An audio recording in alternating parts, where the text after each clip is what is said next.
Muito bem, gente. Antes de mais nada, né, gostaria de agradecer pela oportunidade de estar aqui nessa talk. É um assunto que eu gosto muito de compartilhar, gosto muito de falar, eu tento trazer um pouco da minha experiência. E antes de iniciar, vou me apresentar, né? Meu nome é Adriano, eu sou um homem branco, eu tenho cabelos loiros, uso barba, estou usando um óculos com armação preta, camiseta branca. Meu fundo vocês não conseguem ver porque tá uma bagunça, então eu coloquei um fundinho aqui para vocês não verem, então estou com o fundo do Career Week. Eu trabalho na área de desenvolvimento desde 2009, então comecei a trabalhar nessa área, já trabalhei em vários projetos, em várias tecnologias diferentes. Atualmente eu atuo como consultor aqui na Avenue Code desde o final de 2022, e quero trazer um pouquinho dessa experiência, assim, dessa visão de carreira, realmente, que eu fui adquirindo ao longo desses anos, ao longo das minhas experiências, e espero que seja bacana para vocês, que contribua um pouco, pelo menos, para trazer essa reflexão para cada um de vocês. E, lógico, né, o título, eu coloquei aqui o significado dos Dev Seniors, mas, na realidade, se a gente for pensar essa aplicação, essa apresentação, serve para qualquer profissional que esteja sênior, serve para qualquer profissional de qualquer área. Claro, né, que eu posso falar como dev sênior, porque essa é a minha área, mas eu acredito que essa reflexão sirva para todas as áreas, para todos os profissionais, tá bom? E aí, terminando a minha apresentação, eu sou de Campinas, no interior de São Paulo, e tenho dois filhos, Felipe, de 4 anos, a Cecília, que está fazendo um aninho hoje. Inclusive, um feliz Dia Internacional das Mulheres, para todas as mulheres que estão aqui.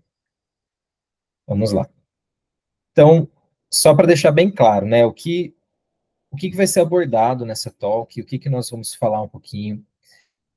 Primeiro que essa talk é um convite para reflexão do que significa ser um dev sênior, ou o que significa ser um profissional sênior.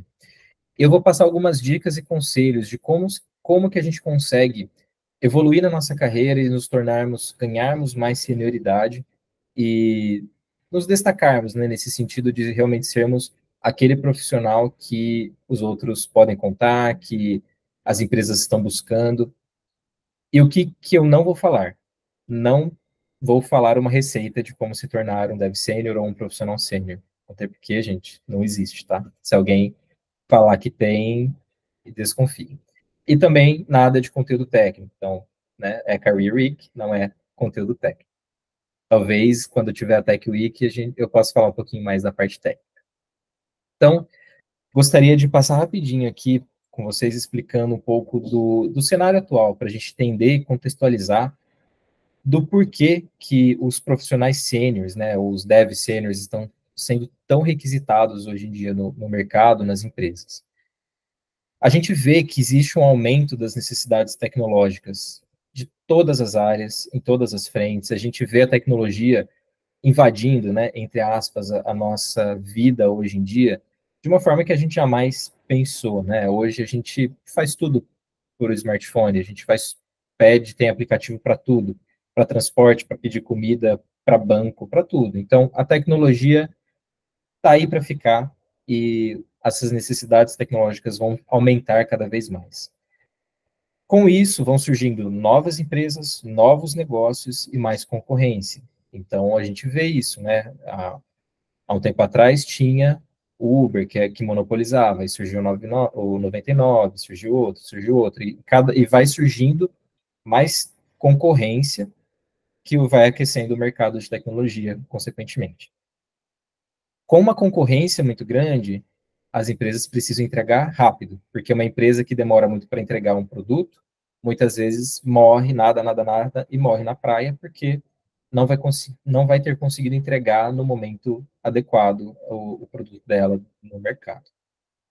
Isso, consequentemente, gera uma alta demanda por profissionais experientes, porque as empresas precisam de profissionais que sejam aqueles profissionais que vão entregar qualidade com velocidade. E, porém, a gente esbarra na baixa oferta de profissionais experientes que tem no mercado hoje. Então, a demanda é muito maior do que a oferta. Então, é nesses dois pontos aqui que a gente foca para entender essa discrepância no mercado e a demanda tão alta. Então, o treinamento, né, a formação desses novos profissionais não segue o número de vagas abertas. Só para vocês terem uma ideia, eu peguei esses números de uma matéria da Associação Brasileira das Empresas de Tecnologia da Informação e Comunicação. Então, o déficit de vagas em TI no Brasil, só no Brasil, considerando, né, em 2018 era cerca de 100 mil. 2021 já foi para 200 mil. Em 2024, a estimativa seria 420 mil, mas na realidade eu vi uma atualização dessa matéria que já aumentou, então é cerca de 500 mil de vagas que são déficit. As empresas não conseguem suprir essa demanda. Então, são vagas em aberto. Só nos Estados Unidos, em 2020, 1,4 milhão de vagas aguardando candidatos. Né? Só em 2020. Hoje, esse número deve ser muito maior. Então, alguns fatores, né, que estão aumentando essa lacuna entre a demanda e a oferta. Tem uma evasão de profissionais para o exterior muito grande, né, porque, pensando na visão Brasil, porque hoje o profissional pode trabalhar de qualquer lugar, então não necessariamente ele vai para outro país, mas ele pode atuar aqui, dando suporte para outro país. O mercado está mudando constantemente, então, o tempo todo, novas tecnologias, vide IA, né? Hoje, tudo é IA, gente. Então, os profissionais precisam o tempo todo estar se atualizando. E o trabalho remoto já é adotado, né, por grande parte das empresas. Então, hoje em dia já não tem mais as limitações geográficas, então as empresas conseguem contratar mais profissionais de vários lugares do mundo, e a pandemia de Covid que veio aí para fomentar essa questão do trabalho remoto, que até então a gente não tinha com tanta, não era tão aberto assim, né? Poucas empresas adotavam o trabalho remoto e agora está muito mais comum. Então, nesse cenário, as empresas, elas primeiro buscam pelos profissionais que são mais qualificados para resolver os problemas de forma rápida e com qualidade.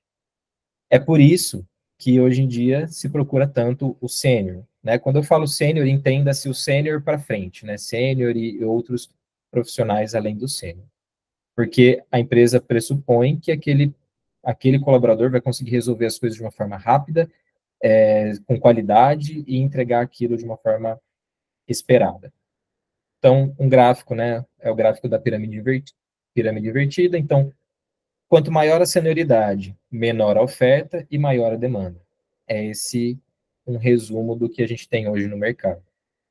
E que, para os próximos anos, promete continuar, a não ser que a IA venha e substitua todo mundo. Eu acho que não vai acontecer tão logo. Assim espero. E aí a gente pensa, né? Afinal, o que significa ser, então, um profissional sênior, um dev sênior ou um profissional sênior? Eu entendo que tem três ingredientes principais para um profissional, para ele se dizer sênior e para ele ser considerado sênior. Primeiro é a formação. Mas entendamos formação não como necessariamente a formação formal, aquela formação de eu tenho que fazer uma faculdade, eu tenho que fazer uma pós, eu tenho que fazer um doutorado, etc. É a formação de conhecimento, é a formação de você ter a técnica. No caso do desenvolvedor, ele precisa ter uma boa base, ele precisa saber lógica bem, ele precisa saber algoritmos bem, ele precisa saber estrutura de dados e diversas outras coisas. Então, é a parte do conhecimento técnico que ele possui. Precisa de tempo, então, hoje em dia a gente vê muito, com essa demanda muito alta por profissionais sênior, a gente vê empresas contratando pessoas com muito pouco tempo de experiência como sênior, para atrair aquele profissional. Mas, na realidade, não é só a nomenclatura que faz um profissional ser sênior, é o tempo que ele tem de experiência. Que não adianta, em 1, 2 anos apenas de experiência, você não pode ser considerado um sênior. Precisa de mais bagagem para isso. A não ser que seja um prodígio, né? Existem casos, mas na maioria dos casos não é a realidade. E aprendizado. Um profissional, para ele ser considerado sênior, ele precisa estar constantemente aprendendo. Ele precisa estar constantemente se atualizando. Isso em todas as áreas, e na nossa área de desenvolvimento é mais real e mais necessário ainda, porque as coisas mudam muito rápido. E o profissional que para de aprender, ele para. Ele pode ser sênior hoje, mas daqui 3 anos ele pode não ser mais considerado um sênior porque ele parou o, com esse ponto do aprendizado constante. Eu estou correndo um pouco nessa parte, tá, gente, que é mais introdutória, para eu poder focar no final, que são as dicas e os conselhos. Mas caso alguém queira colocar algum ponto, podem mandar no chat, a gente vai conversando, tá bom? E aí eu gosto muito de brincar, né, quando eu estou falando sobre o que é ser um sênior. Eu acredito que ser um sênior, isso é uma percepção minha, tá? Eu gosto muito de falar que é como a árvore velha. A árvore velha ela vai criando aquela casca grossa, né? A árvore nova, ela não tem aquela casca grossa. Então, se pegar um machado e bater ali, corta fácil. Já o sênior, né? Já uma árvore mais velha, ela tem uma casca grossa que não é tão fácil de derrubar assim. Então, quando a gente pensa num profissional sênior, a gente pensa num profissional que já passou por projetos que ele teve muita pressão, que já passou por projetos que foram bem-sucedidos, que foram mal-sucedidos. A gente pensa no profissional que ele já teve vivências diversas, que ele criou uma casca e ele vai ter muito mais resiliência, muito mais força em determinadas situações, né? A gente pensa dessa forma. Então, pensando no significado da palavra mesmo, quando comparado com outro, é aquele que é mais velho, ou seja, aquele que tem mais tempo, mais experiência. Foi estabelecido como primeiro, né? Estabelecido em primeiro lugar com relação ao outro. E que tem mais experiência, mais velho em uma profissão ou atividade. Essa definição eu peguei do dicionário, tá? Só para vocês terem uma ideia. Então, com isso, a gente traça, né, pelo menos um panorama na nossa mente, assim, do que significa ser um profissional sênior. E se a gente pensar numa trilha de carreira, a gente tem ali o profissional júnior, o mid, né, que seria o pleno, o sênior e depois além, né? Aí depois vai variando de acordo com a área, pode ser gerência, pode ser liderança técnica, especialista, etc. Mas esses três são os mais comuns a todas as profissões. E a gente precisa compreender que senioridade ela depende de contexto.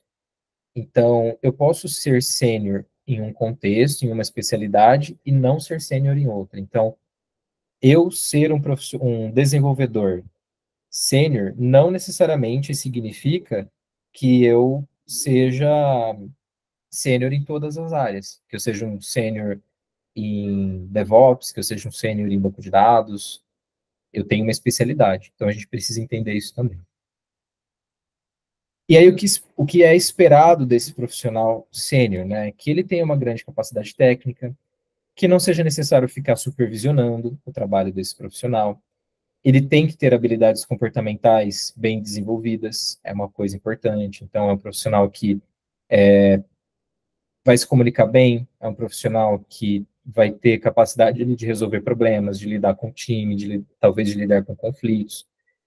Claro que só por ser sênior não significa que ele tenha todas essas habilidades, mas espera-se que ele tenha algumas dessas habilidades desenvolvidas.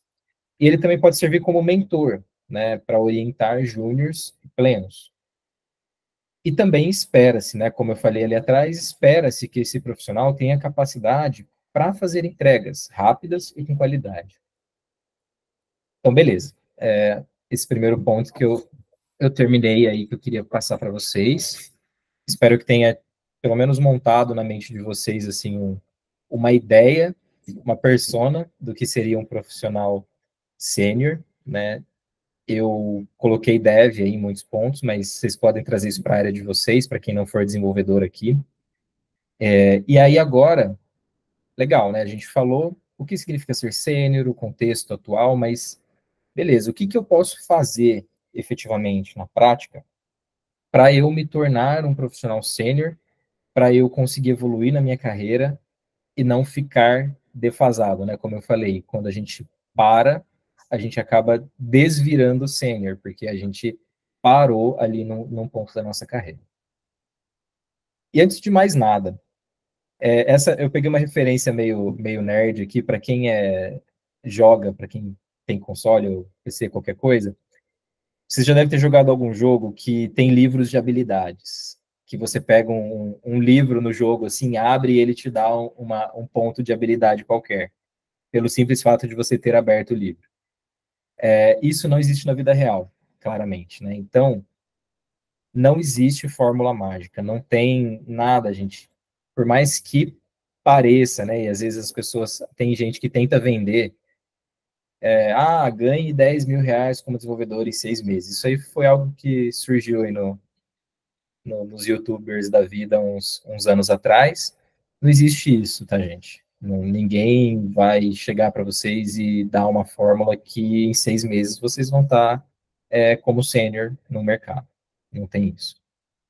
Então, eu gostaria de passar algumas dicas, que eu sei que são dicas que funcionam, se forem bem aplicadas, mas são dicas que dependem de trabalho e de esforço. Não tem jeito, né?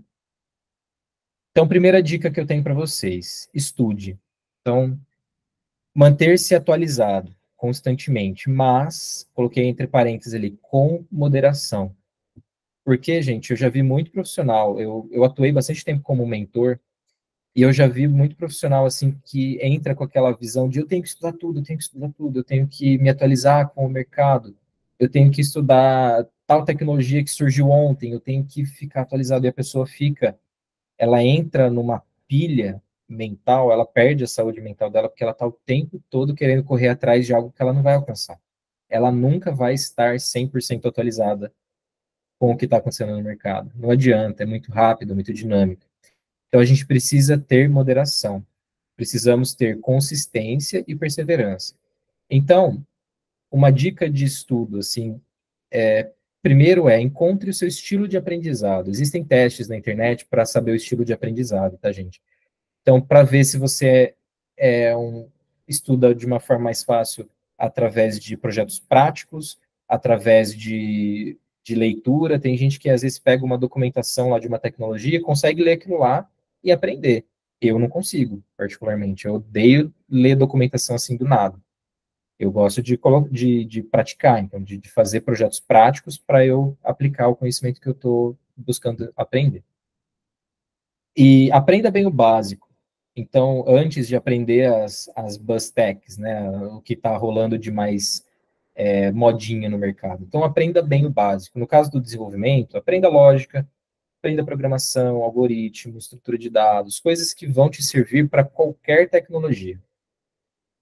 Então, é um ótimo momento para ser um autodidata. Eu acho que a gente, assim, nunca teve tanto material disponível, material gratuito, inclusive, disponível para a gente estudar e aprender por conta. Mas isso também traz uma carga muito grande, uma sobrecarga de informações que a gente tem que criar um plano e ter moderação. Segunda dica pratique. Então, faça projetos pessoais, né? Para quem é desenvolvedor aí, publique no GitHub. Então, faça projetinhos, publique, deixe público para mostrar que você está aprendendo, para você mesmo ter um histórico ali de coisas que você já aprendeu. Daqui 10 anos, você vai ver um projeto lá no seu GitHub, e você fala, gente, como que eu consegui fazer esse negócio tão ruim? Mas é assim, você vai ver o seu progresso. Participe de projetos de código aberto, é uma oportunidade legal de você praticar coisas que estão ali no mercado, boas práticas, aprender com outras pessoas, e ao mesmo tempo não ter aquela obrigação de fazer, porque você vai fazer isso de forma voluntária. E trabalhe em diversas disciplinas de um projeto, né? Então, front, back, banco de dados, tenta trabalhar em várias disciplinas, que é uma forma de você praticar. Essas dicas são bem focadas em desenvolvimento, mas dá para vocês traduzirem isso para outras áreas também, né? De vocês terem projetos, terem um portfólio, de vocês criarem coisas, talvez artigos, talvez publicações nas redes sociais, que vocês estejam compartilhando, mas de uma certa forma praticando aquilo que vocês estão aprendendo. Porque é somente através da prática constante que a gente consegue assimilar o que a gente estuda, né? Eu pelo menos, não conheço outra forma de assimilar as coisas sem ser praticando realmente mão na massa. contribua. Então, junte-se a comunidades, troque conhecimentos com colegas da equipe, participe, né, novamente, participe de projetos de código aberto, organize palestras na sua empresa. Então, participar, né, por exemplo, de uma Career Week, que é para a gente adquirir mais conhecimento, de uma Tech Week, Lunch and Learn. Então, a gente tem caminhos para contribuir também, porque ter um blog também, ou qualquer pessoa hoje pode ter um blog, porque ensinar ainda é a melhor maneira de aprender. Eu lembro de um gráfico, eu não trouxe para vocês hoje, mas um gráfico que mostrava, assim, as formas mais eficientes de estudar, né, de aprender. E de lavada, ensinar é, assim, a forma mais eficiente de que você tem para aprender e assimilar realmente um conteúdo. Apareça, né, então, aquele velho show-off. Participe de outras iniciativas da sua empresa, então, todas as oportunidades que a gente tiver, vamos participar de um Career Week, de um Tech Week, de um Agile Week, vamos participar de um Lunch and Learn. Agora nós temos Tech Chapters também, que é uma oportunidade que a gente tem aqui dentro para aparecer, para sermos vistos, né, pelos nossos colegas, pelos gerentes, pelas pessoas da empresa. Crie network, né, participe dos eventos, utilize bem as redes sociais, porque a gente sabe que a rede social é um mundo à parte, né, que é o mundo do faz de conta, então a gente tem que saber usar bem para a gente não cair na armadilha de achar que a gente está pior do que o outro, porque o outro está postando coisas boas o tempo todo. Faça mais do que o esperado, né? Mas com moderação. Mais do que o esperado, o que significa? Não é se matar de fazer hora extra, não, gente. É fazer um pouquinho a mais daquilo que é esperado de você dentro da sua equipe, dentro do seu time. Se espera um X, faça X mais um. Faça um pouquinho. Então, vocês, dessa forma, as pessoas vão vendo, vocês vão falando, poxa, olha que legal. O Adriano ajudou aquele dev que estava com dificuldade, nem era obrigação dele, nem era a frente de trabalho dele. Então, esse tipo de coisa é muito bom para a gente se mostrar. Mas eu sou tímido, né? Como eu faço? Existem N maneiras de fazer isso, tá, gente? Eu não preciso ser um blogueirinho, eu não preciso ser um youtuber para eu aparecer. Tem várias formas. Eu não preciso também vir aqui dar uma palestra. Eu posso escrever um snippet, por exemplo. Então, a gente tem várias maneiras de fazer isso. Porque é aquele velho ditado: quem não é visto, não é lembrado. Tá? Aguarde. Paciência é a chave. Não tem atalho fácil, porque experiência leva tempo. Tá bom? Então, não existe atalho. A gente pode acelerar, eu posso ir mais rápido, mas eu não posso cortar caminho. Não adianta estudar tudo, porque a senioridade não é só técnica, a senioridade ele demanda muitas outras coisas, tá bom? Cria um plano para sua carreira. Então, cria um IDP para você, independente da empresa onde você está. Eu mesmo tenho um IDP que eu levo comigo já faz vários anos, desde a penúltima empresa que eu trabalhei, que eu tenho no Trello, que eu vou acompanhando e vou sempre atualizando aquele IDP, porque é uma forma de eu ver o meu crescimento, a minha evolução na minha carreira. Você pode chegar mais rápido, mas não procura por atalhos, porque geralmente os atalhos são meio que uma rua sem saída. Mentoria. Então, IDP é o plano de desenvolvimento individual, o José perguntou aqui, tá? Então, é um plano de carreira. Mentoria. Então, procure alguém para te ajudar com dicas de como evoluir na carreira.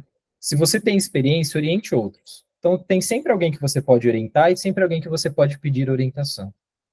Porque nesse mar de informações, alguém que tem uma bússola para te falar, olha, segue por esse caminho, estuda isso aqui, vê esse ponto, é muito útil e muito rico. Então, sozinho você chega rápido, mas em grupo você vai mais longe. E por último, né, a última dica, se conheça. Entenda seus pontos fortes e fracos, né, faça um SWOT. Então, eu estou falando de várias ferramentas de carreira da Evino Code aqui hoje, hein, gente. Aceita que às vezes você vai passar por pontos baixos. Então, às vezes, a gente não vai estar tão bem. Procure ajuda. Então, seja através de uma terapia, seja um amigo, seja um mentor. Às vezes a gente está em momentos assim de carreira que a gente não está evoluindo. É natural, todos nós passamos por isso. encontra seu estilo de aprendizagem, procure feedback constante, tenha esse plano de carreira, né, como eu comentei com vocês, independentemente do seu trabalho, tenha um plano de carreira para você poder ter um histórico da sua evolução. E não se comparem com outros, gente. Gente, pelo amor de Deus. Eu até teve uma fase na minha carreira que eu dei um tempo do LinkedIn. Eu deixei ele no modo de hibernação, porque o LinkedIn estava me fazendo mal. Eu entrava lá e via colegas meus postando que estavam numa conferência não sei onde, que ganharam promoção não sei do que, e aquele quantidade de coisas não faz bem para a nossa saúde mental. Então a gente tem que ter maturidade para lidar com isso, então sem comparação com os outros, né? Cada um de nós temos as nossas carreiras, os nossos caminhos para seguir. Porque no final das contas, o que importa não é só o cargo e o salário, mas você ter um propósito, gostar daquilo que você está fazendo. Porque o salário paga a nossa conta, com certeza, ter um cargo alto é legal, mas se você não tem propósito, se você não gosta do que você faz, aquilo com o tempo vai virar um martírio, não vai ser legal, não vai ser gostoso. Aí você vai parar de evoluir também. E aí, dois lembretes. Não precisa ser um herói, um super-herói ou rockstar para ser um bom desenvolvedor. O bom desenvolvedor não é apenas um coder, não é apenas aquele cara que faz código. Ele também precisa de várias outras habilidades comportamentais para evoluir. E aí vocês devem ter visto, né, a imagem do bebezinho que eu coloquei no começo, que ela tá com os bloquinhos ali de nurture, né? Então, a palavra nurture significa nutrir, né, que significa realmente pegar, né, uma plantinha ali, cuidar e incentivar o crescimento dessa plantinha, dessa criança, para você fazer ela crescer, nutrir, né? Então, seja uma pessoa que nutra outras, nutra a sua própria carreira, nesse sentido da gente tentar sempre estar em constante evolução. E encerro com essa frase reflexiva, que é atribuída ao Pascal, mas eu não sei se é mesmo, tá? Então, mas o significado da frase é o que vale. Ninguém é tão ignorante que não tenha nada a ensinar, e ninguém é tão sábio que não tenha nada a aprender. Então, vamos alimentar essa mentalidade dentro de nós, no sentido de que a gente sempre pode aprender e que também a gente sempre pode ensinar. Então, é isso.